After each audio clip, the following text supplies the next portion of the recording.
where the magic happened. It was in this small shed where the doors may have opened for Inland SoCal's Vegan Cannibals Productions.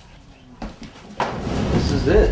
Yeah, it's kind of cool for me owning this shed shed. now, huh? Yeah, we didn't have any production lights. We just used we put this guy up, and then we had 2 incandescent bulbs going on either side, and that's all the lighting we used. They produced Rationed in 2009 for the Inland Empire 48-hour film project. Scott was laying on this board right here, and when Scott wasn't there, I was laying there with the camera to be Scott's point of view. The film won awards at the local and national levels of the competition, but its biggest honor was a screening at the Cannes International Film Festival. I'm extremely surprised how well it did, but I didn't think something that was shot in my backyard and edited 20 feet away is now ending up in the Cannes Film Festival. And it blows my mind. Scott Baker was the director and starred in the film. Bradley Greenwell of Riverside was an editor and director of photography. And Philip Stimmel of Fontana was the head of makeup and special effects. They were part of an 8-person crew that created Rationed, a 6-minute film that keeps the audience guessing till the very end. 3 men stranded in a bunker of some kind, and supplies are running out, and they don't know what's happening on the outside world. I did the makeup to make him look deathly ill in that movie, and which he did. It also has a hallucinogenic part of the movie where one of the characters is hallucinating, and I got to do this really awesome demon makeup job. My friend Greg and myself worked on it, and it only took a few hours, but it just really packed a punch. You ain't making it out of here alive.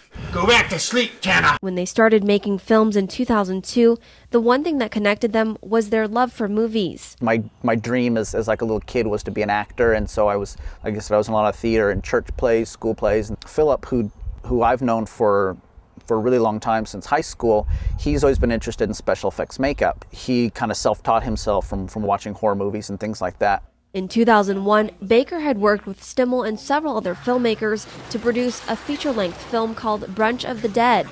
Your average kind of zombie movie, a virus outbreak, and it follows an eclectic group of people that are just trying to stay alive, and the interaction of their characters, kind of slapstick sort of comedy. And called themselves the Vegan Cannibals. Myself and one of the other actresses on the thing were both vegan at the time. The idea of like, well, what would happen to like a vegan or a vegetarian if they were to become a zombie? They would be a vegan cannibal. They have a reputation for pushing the envelope. Some people would probably say they're uncomfortable with it, but that's kind of our personalities. In 2009, they also produced Cub, an end-of-the-world type movie shot in the high desert that starred Greenwell's son, Radley. And this poor kid is trying to live with the little bit of rationed food he has left, the little bit of water he has left, and he's actually in the process of hiding from these mutants, quote, zombies.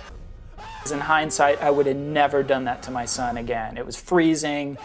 He got hit in the head with the big beam by this zombie person.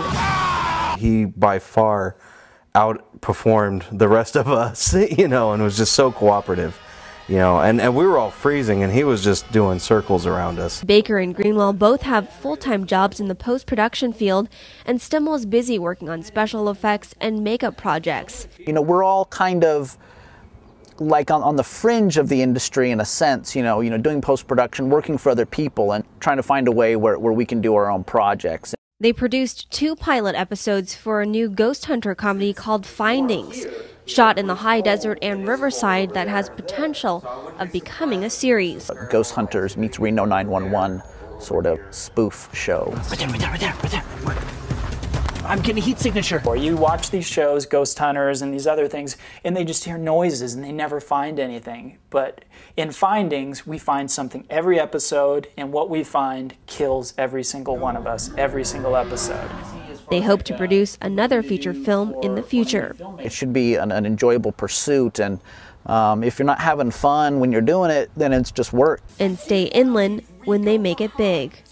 The Inland Empire is known for being kind of like the New Jersey of the East Coast. These people are really real, and they really want to make a difference and kind of show up Orange County and LA and say, hey, look at us. We're real too down here.